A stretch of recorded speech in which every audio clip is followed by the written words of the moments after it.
السلام علیکم ورحمۃ اللہ وبرکاتہ۔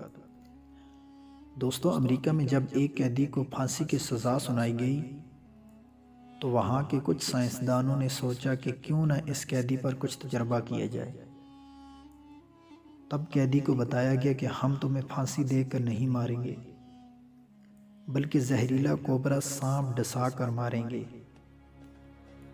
اور اس کے سامنے بڑا سا زہریلا کوبرا سانپ لے آنے کے بعد اس کی آنکھیں بند کر کے اس کو کرسی سے باندھ دیا گیا،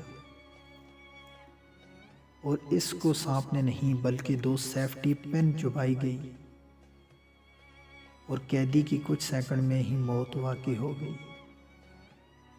پوسٹ مارٹم کے بعد بتایا گیا کہ قیدی کے جسم میں سانپ کے زہر جیسا ہی زہر ہے۔ اب یہ زہر کہاں سے آیا جس نے اس قیدی کی جان لے لی؟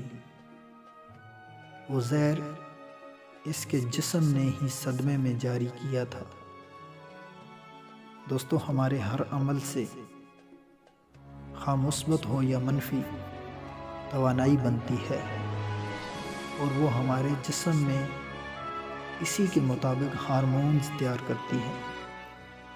75% بیماریوں کی وجہ منفی سوچ ہی ہوا کرتی ہے۔